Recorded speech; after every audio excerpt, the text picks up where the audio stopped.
सुनना है, उससे पहले मैं निवेदन करता हूं मुनि सिद्ध कुमार क्षेमंकर या मुनि क्षेमंकर कुमार सिद्ध, क्योंकि गुरुदेव ने ये दीक्षित हुए थे तो इनका नाम क्षेमंकर दिया था, फिर सिद्ध भी साथ में लगा दिया, तो मुनि क्षेमंकर जी सिद्ध।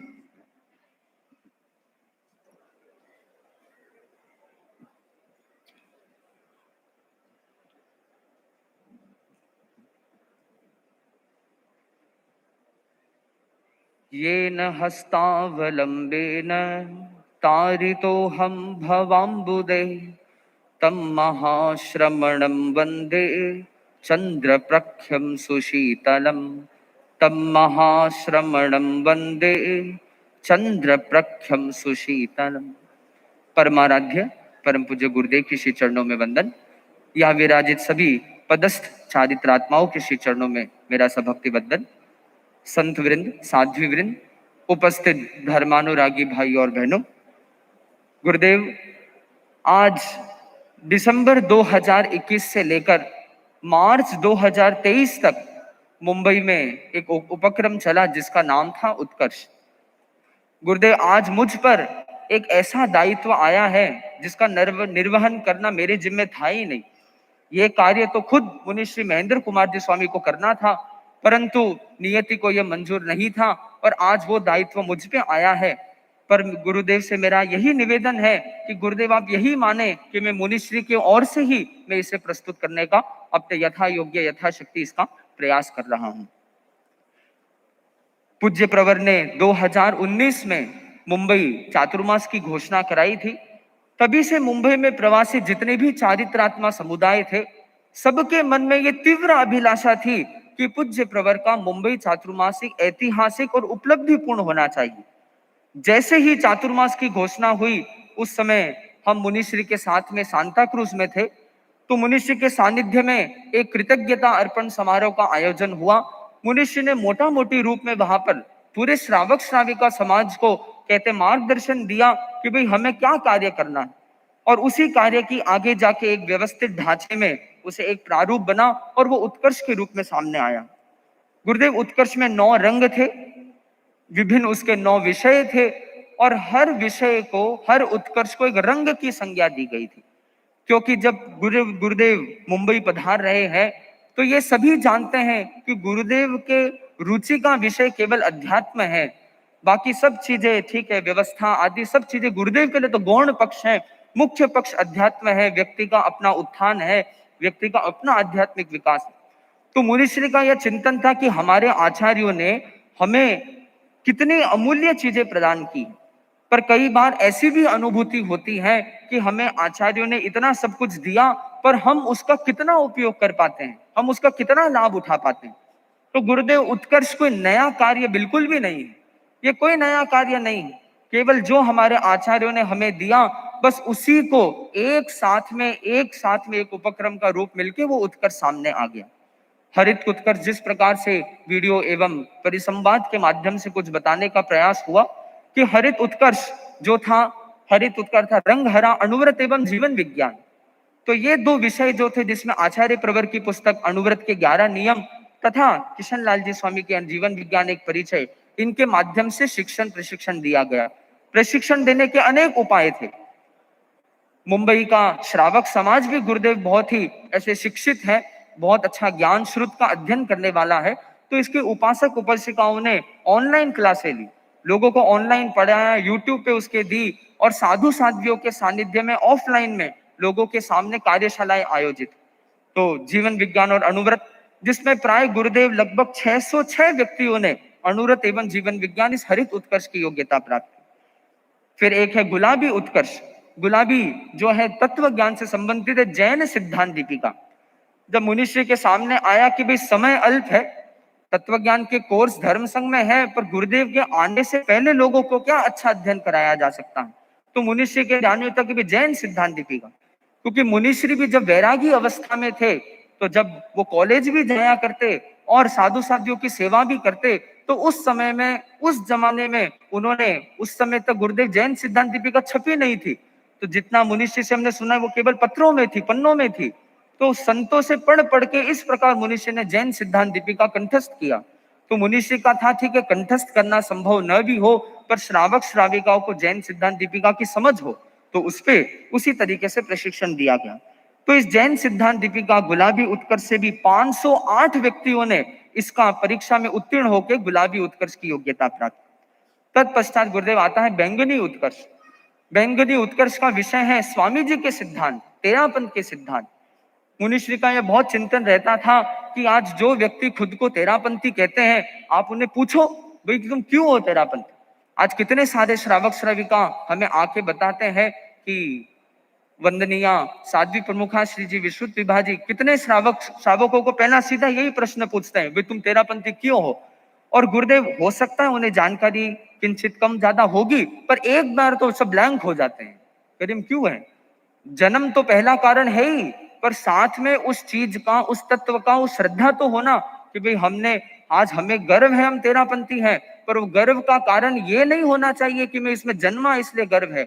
गर्व इसलिए होना चाहिए क्योंकि तेरापंथ के सिद्धांत आगम अनुमोदित सिद्धांत है। तो भिक्षु विचार दर्शन पुस्तक को आधार बनाकर लोगों को दान दया से जुड़ी हुई चीजें, 9 तत्व, 6 द्रव्य, साध्य, साधन, मूर्ति पूजा आदि ऐसे विषयों पर आगमों के साथ में उसका सघन प्रशिक्षण दिया गया और इस पे विशेष कार्य किया गया। और इस उत्कर्ष बैंगनी उत्कर्ष के माध्यम से 1086 लोगों ने इसकी परीक्षा को उत्तीर्ण कर बैंगनी उत्कर्ष की योग्यता प्राप्त की। तत्पश्चात गुरुदेव तेजस उत्कर्ष, जिसका रंग है पीला, जो प्रेक्षा ध्यान से जुड़ा हुआ है। मुंबई भर में लगभग 25 कार्यशालाओं का आयोजन हुआ, जिसमें 842 व्यक्तियों ने प्रेक्षा ध्यान का एक रस स्वाद किया और प्रेक्षा ध्यान की जो मूलभूत बिंदु है उसका ज्ञान अर्जन किया। उसके बाद गुरुदेव एक नील उत्कर्ष है, जिसका रंग नीला है। वो ज्ञानशाला के प्रशिक्षिका और ज्ञानार्थी का उनको एक पहचान मात्र था। एक गुरुदेव था रजत उत्कर्ष। रजत उत्कर्ष के अंदर जिसका चांदी का रंग था, तो उस रजत रंग में सुमंगल साधना और श्रवणोपासक की 11 प्रतिमाएं। पूज्य प्रवर ने आज से कुछ वर्ष पहले श्रावक श्राविकाओं के लिए उच्च कोटि की एक साधना पद्धति का निर्माण किया, तो लोगों में उसकी जागरूकता फैले, लोगों तक वो बात पहुंचे, और साथ में श्रवणोपासक की 11 प्रतिमाएं। तो लोगों में ये आगमकालीन साधना पद्धति के प्रति भी जानकारी का अभाव महसूस हुआ, तो उसके प्रचार और अनुभव प्राप्त करने के लिए श्रावक श्राविकाओं को कम से कम 3 महीने की वो साधना करने का प्रयास करे, ऐसा प्रयास किया। तो सुमंगल साधना कुल गुरुदेव मेरी आखिरी जानकारी तक जितनी मुझे प्राप्त है, मुंबई में 10 श्रावक श्राविकाएं सुमंगल साधक और सुमंगल साधिकाएं हैं, एवं 45 से अधिक श्रावक श्रवणोपासक की 3 प्रतिमा की साधना स्वीकार कर चुके हैं। इसमें साध्वी निर्वाणशी जी आदि सत्यों का बहुत विशेष इसमें परिश्रम रहा। और अंतिम गुरुदेव जो उत्कर्ष है वह है स्वर्ण उत्कर्ष। स्वर्ण उत्कर्ष गुरुदेव ऐसा, उसमें कोई पाठ्यक्रम आदि नहीं था, परंतु श्रावक समाज के एक जानकारी के लिए कि आज जिन परिवारों से दीक्षाएं हुई, आज उन माता पिताओं ने या भाई बहनों ने, उनके परिवारों ने कितना बड़ा बलिदान दिया कि धर्म संघ के लिए एक दृष्टि से उन्होंने अपने भविष्य का विसर्जन कर दिया, उसका बलिदान दे दिया। तो श्रावक समाज को भी ज्ञान हो कि ठीक है अर्थ आदि दान तो ठीक है, पर ये सचित दान देने वाले कितने विशेष व्यक्ति हैं, जिससे आगे जाकर अन्य माता पिताओं को भी ये प्रेरणा मिल सके कि हाँ भाई इस दान का क्या महत्व होता है, और उनमें सहर्ष अपने संतान को, धर्म संघ को, गुरुदेव को भेंट करने का साहस ही मन में जागी। तो इस प्रकार से गुरुदेव ये 9 उत्कर्ष थे, जिनमें 4 उत्कर्ष की योग्यता तो एग्जाम के आधार की। गुरुदेव कुल मिला के 3500 से ऊपर परीक्षाएं ली गई और एक भी परीक्षा लिखित नहीं थी। जब शुरुआत में इसका जब कार्यक्रम बन रहा था तो लिखित परीक्षा का विधान था। मुनिषी लिखित परीक्षा के बिल्कुल पक्ष में नहीं थे। बोले नहीं, बोले तुम कोर्स दे दोगे, लोग रट्टा मार लेंगे, लोग लिख लेंगे। बोले पता कैसे चलेगा कि भाई उन्होंने सही उस चीज को समझा या नहीं समझा। और हो सकती है परीक्षा में उनको प्राय चीजें आ गई सही, और कोई चीज अगर गलती है फिर उसे सुधारने कौन जाएगा। तो बोले एक एक व्यक्ति की अलग अलग से मौखिक परीक्षा होनी चाहिए, ताकि वो अगर कोई गलती करे तुरंत उसे समझा दिया जाए कि नहीं भाई ये तुम्हारी जानकारी सही नहीं, ये सही जानकारी। तो सर्वप्रथम जैन सिद्धांत दीपिका, भिक्षु विचार दर्शन, अनुव्रत जीवन विज्ञान एवं प्रेक्षा ध्यान के प्रशिक्षकों को तैयार किया गया कि वो लोगों के समझ का सही परीक्षण कर सके और उनको परीक्षण करके उन्हें सही ज्ञान उन्हें प्रदान कर सके। और अन्य उपक्रम जो जैसे एक शुक्ल उत्कर्ष है जो व्रत से जुड़ा हुआ है, जो कुछ लोग हैं जिन्होंने 10 व्रत स्वीकार किए, कुछ किसी ने 11 व्रत स्वीकार किए, किसी ने 12 व्रत स्वीकार किए। तो इसके माध्यम से भी लगभग हमें जितनी जानकारी इकट्ठा कर सके, लगभग 1800 व्यक्ति मुंबई में गुरुदेव के चरणों में उपस्थित हैं, जिन्होंने 10, 11 अथवा 12 व्रतों को स्वीकार किया है। तो गुरुदेव 9 महीने का ये समय, 9 महीने के समय में अर्थात जुलाई 2022 से मार्च 2023 तक 9 महीने में कुल 4807 व्यक्तियों ने उत्कर्ष की योग्यता प्राप्त। 9 महीने में 7903 उत्कर्ष की योग्यताएं प्राप्त की गई। 9 महीने में 3642 परीक्षाएं ली गई। इन 9 महीनों में परीक्षकों द्वारा परीक्षा में 728 घंटे नियोजित किए गए। इन 9 महीनों में उत्कर्ष के माध्यम से लोगों को जो स्वाध्याय की प्रेरणा मिली और उत्कर्ष के निमित्त से जो लोगों ने स्वाध्याय किया, उसमें लगभग 25,754 घंटे का स्वाध्याय उत्कर्ष के द्वारा प्रेरित हुआ।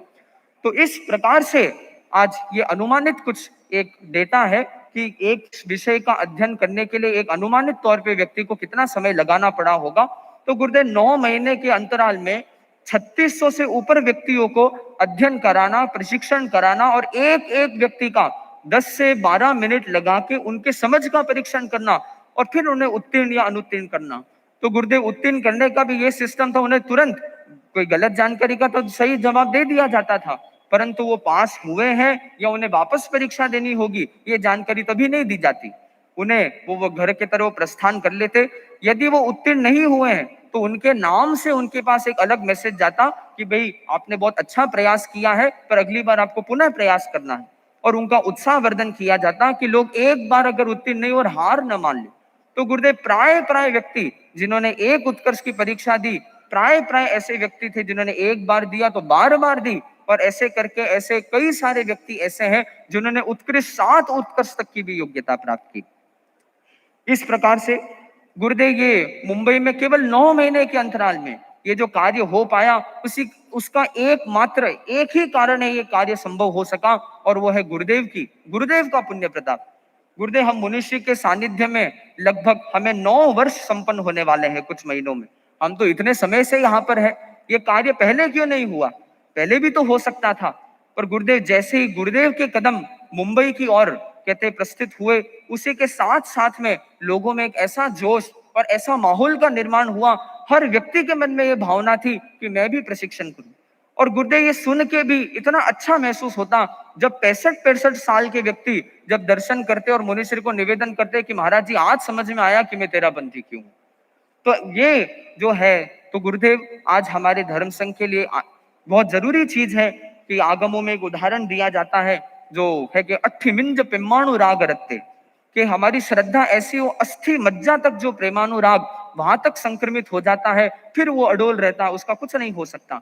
तो तत्व को समझकर जो व्यक्ति आज धर्म संघ से जिन वाणी से प्रभावित होते हैं वो इस प्रकार से जुड़ जाते हैं कि फिर वो विचलित बिल्कुल भी नहीं हो सकती। तो गुरुदेव मैंने ये प्रयास किया कि संक्षेप में ये बता सकूं। और गुरुदेव कार्यकर्ताओं के विषय में मैं केवल इतना सा निवेदन करना चाहूंगा कि उत्कर्ष में गुरुदेव सैकड़ों कार्यकर्ता जुड़े हुए थे। आज चाहे परीक्षा लेने में हो, चाहे व्यवस्था करने में हो, नियोजन में हो, प्रशिक्षण देने में हो, और भी आदि आदि इतने कार्य थे। गुरुदेव ने छापर चातुर्मास में अपने प्रवचन श्रृंखला में एक बात संभवतः फरमाई थी कि भाई हमारा कार्य कैसा हो, हमारी सेवा निष्काम सेवा होनी चाहिए। बोले हमें किसे दिखाना है? बोले अनंत सिद्ध साक्षी हैं हमारे कार्य के। और गुरुदेव वो जो गुरुदेव ने फरमाया था वो मुंबई के श्रावक समाज में वो चीज बहुत वायरल हो गई। वो वायरल होने से लोगों को इतनी प्रेरणा मिली और उत्कर्ष की पूरी टीम ने ये ठान लिया कि हम नाम के लिए काम नहीं करेंगे, हम सम्मान के लिए काम नहीं करेंगे। और गुरुदेव आज दिन तक ये गुरुदेव की कृपा का ही प्रसाद है कि उत्कर्ष के एक भी कार्यकर्ता का न कोई सम्मान हुआ है, न उन्हें कोई पारितोषिक दिया गया है, न अखबार में न्यूज में कभी उनका नाम आया है। गुरुदेव कुछ नहीं हुआ। आखिर में जाके केवल गुरुदेव के चरणों में जो हम भेंट करने जा रहे, रिपोर्ट कार्ड में भले उनका नाम जरूर आया है, पर वो भी उन्हें कहा नहीं गया कि भाई आपका नाम आएगा इसलिए आप काम करो।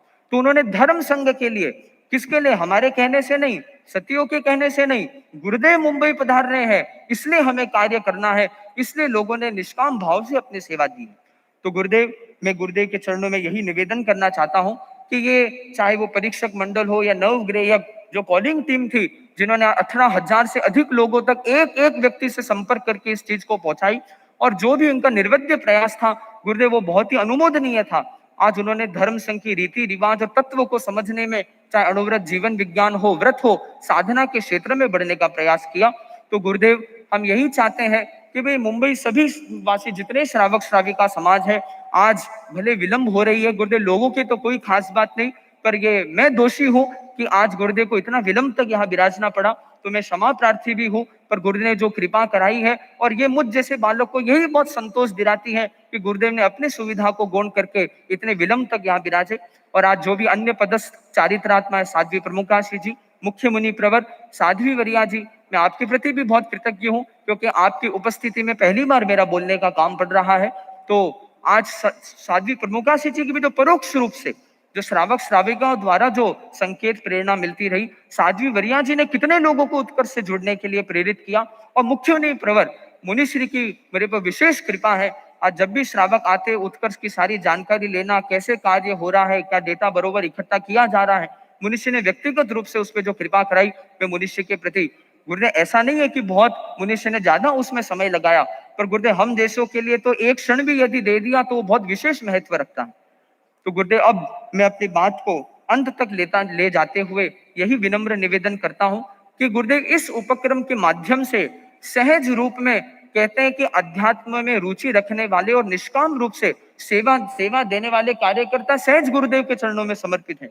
तो गुरुदेव, आप इन्हें अवसर प्रदान कराए कि आचार्य भिक्षु के जन्म त्रिशताब्दी वर्ष सामने है, योगक्षेम वर्ष सामने है, गुरुदेव का दीक्षा कल्याण वर्ष सामने है, तो इस प्रसंग में ये भी कुछ भूमिका उसमें अदा कर सके, ये भी और आधे आचार्य भिक्षु के सिद्धांतों को आचार्य भिक्षु के प्रचार प्रसार में, और विशेषकर बच्चों में, गुरुदेव महिला ज्ञानशाला की ऐसी प्रशिक्षिकाएं जिन्होंने बहुत श्रम करके 8-8 साल के बच्चों को घंटों घंटों लगा के स्वामी जी के सिद्धांत को समझाया है, गुरुदेव उन बच्चों को भी आज उनके गुरुदेव के चरणों में सब प्रस्तुत करने का भाव रखते हैं। तो मैं यही निवेदन करता हूं कि अब तक तो लोगों का ये उपक्रम उत्कर्ष कर रहा था, और अब समय आ गया है कि इस उत्कर्ष का उत्कर्ष हो। तो मैं यही निवेदन करता हूं कि मुनि श्री महेंद्र कुमार जी स्वामी यहाँ होते तो संभवतः गुरुदेव वो खुद ही भेंट कर देते, पर वो तो यहाँ उपस्थित नहीं है, पर गुरुदेव ने हमें एक समाधान दिया है। मुनि श्री महेंद्र कुमार जी स्वामी बहुश्रुत परिषद के संयोजक थे, और आज हमारे सामने बहुश्रुत परिषद के संयोजक मुख्य मुनि प्रवर महावीर कुमार जी स्वामी है। तो मैं यही निवेदन करूंगा कि मुख्य मुनि द्वारा, मैं यही मानता हूं, गुरुदेव ने प्रवेश के दिन फरमाया था कि गुरुदेव हम पांचों संतों को यही मानते हैं कि मुनिश्री यहाँ पर है, तो उसी रूप में यदि मुख्य मुनि प्रवर गुरुदेव को भेंट कर दे तो मैं यही मान लूंगा कि ये तो मुनिश्री महेंद्र कुमार जी स्वामी का, उससे भी और बेहतर ये कार्य हो गया। आज सुबह में मुख्य मुनि प्रवर को निवेदन करने गया था, मुनिश्री आपको कृपा करानी है, तो मुनिश्री ने फरमाया कि नहीं, मेहनत करने वालों को भेंट करना चाहिए, भाई हमने थोड़ी ना मेहनत की, जिसने मेहनत की उन्हें भेंट करना चाहिए। तो मुख्य मुनि प्रवर से मेरा यही निवेदन है कि यदि मेहनत करने वाले भेंट करे तो मुनिश्री ये स्टेज छोटा पड़ जाएगा, इतने लोग इसमें नहीं मा सकते। तो सभी का प्रतिनिधित्व करते हुए आप श्री को कृपा करानी है। तो इसी मंगल भावना के साथ और गुरुदेव के आशीर्वाद की कामना के साथ में, और साथ में मैं क्षमा प्रार्थी भी हूं, मैंने जो समय का अतिक्रमण किया है, और अंत में वे भेंट श्री चरणों में करना चाहेंगे। तो इस उत्कर्ष का प्रगति विवरण और साथ में साध्वी श्री चंदन बालाजी और सहज रूप में गुरुदेव कैसा योग संयोग बना, आज साध्वी श्री ने भी एक नवरंगी एक कलाकृति का कुछ निर्माण किया है। तो उत्कर्ष का रिपोर्ट कार्ड और वो कलाकृति वो गुरुदेव के श्री चरणों में मुख्य मुनि के माध्यम से एवं सभी पदस्थ चारित्रात्माओं की मंगल भावना के साथ में उसे करने के मैं अनुरोध करता हूँ, विनम्र प्रार्थना करता हूँ, ऐसा मेरा विनम्र निवेदन है। इसी भावना के साथ मैं अपनी वाणी को यही विराम देता हूँ। ओम अर्हं।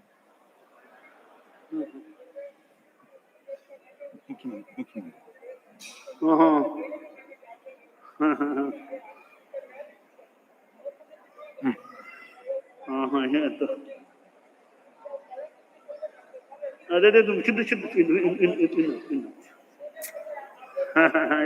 है। हाँ हाँ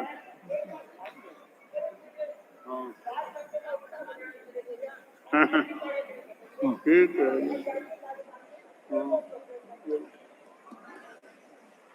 वैसे परम पूज्य गुरुदेव का यहाँ मुंबई चतुर्मास के लिए पदार्पण हुआ, स्वागत समारोह भी हुआ, और आज के इस कार्यक्रम को परम पूज्य गुरुदेव के मुंबई चतुर्मास का एक आध्यात्मिक स्वागत समारोह कह सकते हैं। और इस आध्यात्मिक स्वागत समारोह में मैं निवेदन करता हूं परम पूज्य गुरुदेव से आशीर्वचन के लिए।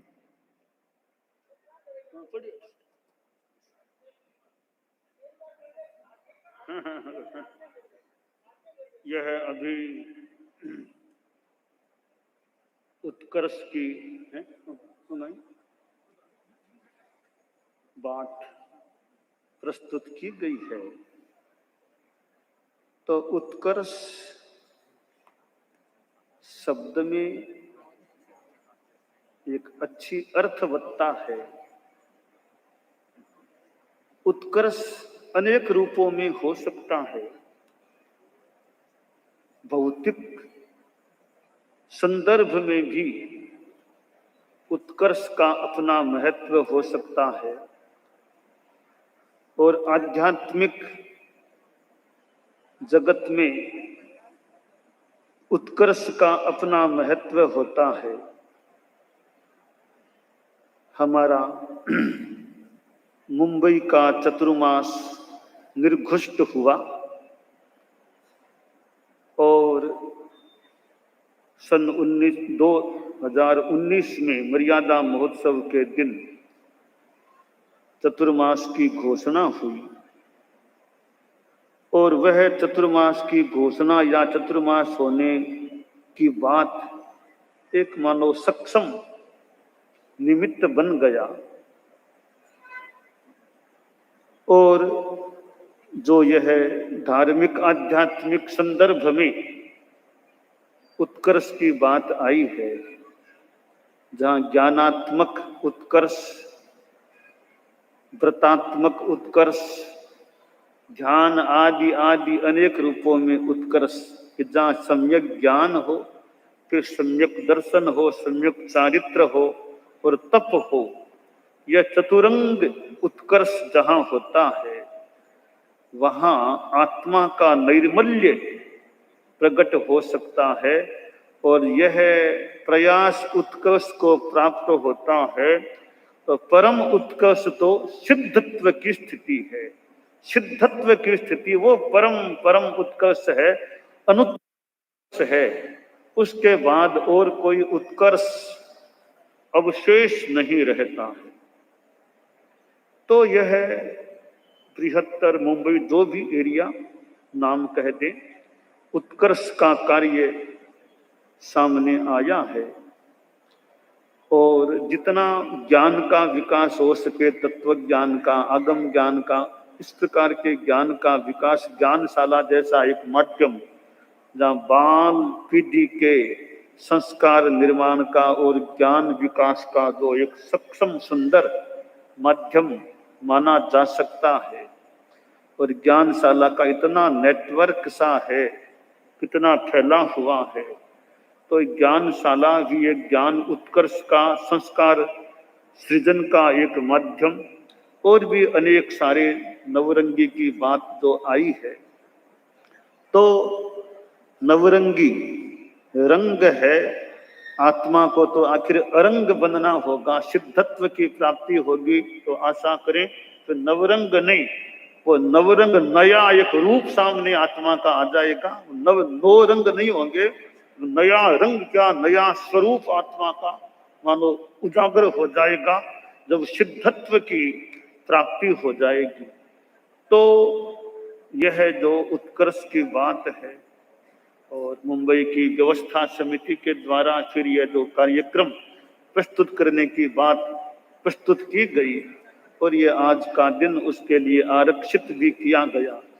तो व्यवस्था समिति, इधर तेरापंथी सभा और भी संस्थाएं हैं, सब आध्यात्मिक धार्मिक गतिविधियों को रंग देने में, आगे बढ़ाने में अपने बल का, अपनी सूझबूझ का प्रयोग करते रहे।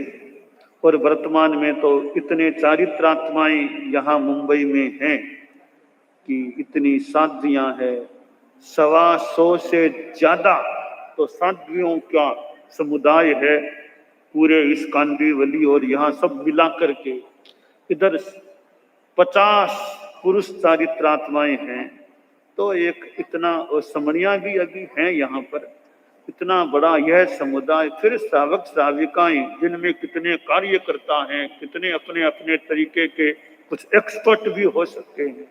तो अनेकों के योग से कोई बड़ा कार्य होता है, उसमें कई बार अनेकों का योग मिलता है, तब कोई एक अच्छा कार्य निष्पन्न हो सकता है। ठीक है, प्रस्तुति में तो कोई एक कर दे, भले कार्य की प्रस्तुति कोई एक भी कर दे, एक तो प्रस्तुति करने वाला हो सकता है, तो कार्य के निष्पादन में तो कितनों का योगदान हो सकता है। एक स्कीम होती है तो कई बार वो टीम सक्षम पीछे लगती है तो वो कार्य निष्पन्न हो सकता है। ठीक है, टीम का प्रतिनिधित्व करने वाला कोई एक व्यक्ति हो सकता है, तो टीम होती है।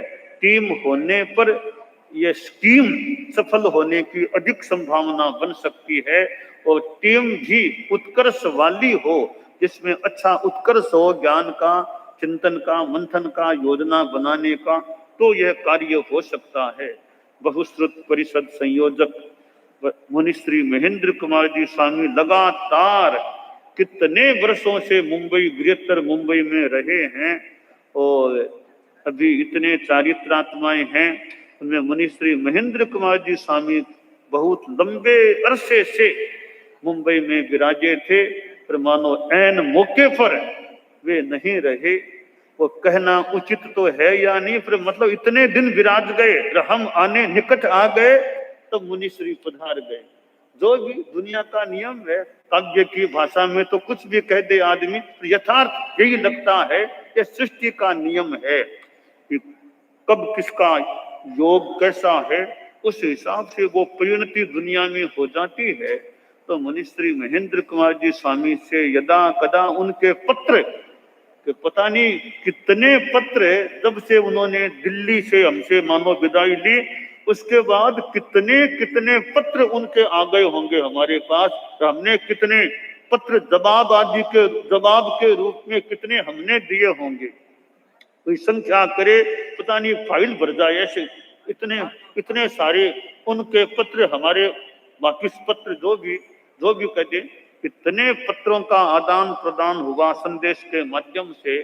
तो मुनि श्री के इधर स्वास्थ्य संबंधी बात और संघीय बात और मुंबई संबंधी बात आदि रूपों में, इन रूपों में और भी कोई रूप हो सकता है। अनेक पत्र हमारे पास उनके आए थे, परंतु आखिर जैसा योग था मुनिश्री महेंद्र कुमार जी स्वामी, वो मैं उनके दर्शन प्राप्त नहीं कर सका, परंतु जो कार्य हुआ है, कितने चारित्रात्माएं मुंबई में रहे हैं, कितनी साधवियां संतों के भी, और भी कोई ग्रुप बीच में कोई आए हो सकते हैं, कितने कार्यकर्ता श्रावक श्राविकाएं हैं। तो आध्यात्मिक गतिविधि में शक्ति लगाई जाए तो उत्कर्ष, आध्यात्मिक उत्कर्ष की दिशा में भी आगे बढ़ा जा सकता है। तो मुख्य मुनि महावीर के लिए कहा कि बहुश्रुत परिषद संयोजक पहले वे थे, अब ये हैं। तो मुख्य मुनि तो बहुश्रुत परिषद के संयोजक होना तो इनका एक हिस्सा है, एक पार्ट है। इनका दूसरा पार्ट है जो मुख्य मुनित्व है, वो बड़ा सक्षम एक पार्ट है। बहुश्रुत परिषद का संयोजक तो मान लो कुछ वर्षों में नया आ जाए, पर मुख्य मुनि तो आखिर एक विशेष स्थिति वाला स्थान होता है। तो मुख्य मुनि और बहुश्रुत परिषद संयोजक है, वो एक पार्ट है जीवन का, इनका मुख्य मुनित्व है, वो मुख्य पार्ट इनके लिए है। मतलब तो ये सब उत्कर्ष की बात है। नवरंगी जो माला मुख्य मुनि हाथ में लेकर के दिखा देंगे, तो नवरंगी माला की बात है। तो ये जो ऐसी हाथ में ले लो, हाथ में की नवरंग है ना, नवरंग माला, तो ये साध्वी जो चंदन बाला जी यहाँ खड़ी थी, वह नवरंगी माला की बात है। तो हमने तो ये माला और है, अब नवरंगी माला हो, एक रंगी माला हो, मूल तो आत्मा तो अरूप होनी चाहिए। नवरंग और कोई रंग हो, मूल तो अरंग, कभी हमें अरंग बनना चाहिए। तो ये जो माला बनाई गई है, ये मुख्य मुनि को पहना देती है। तो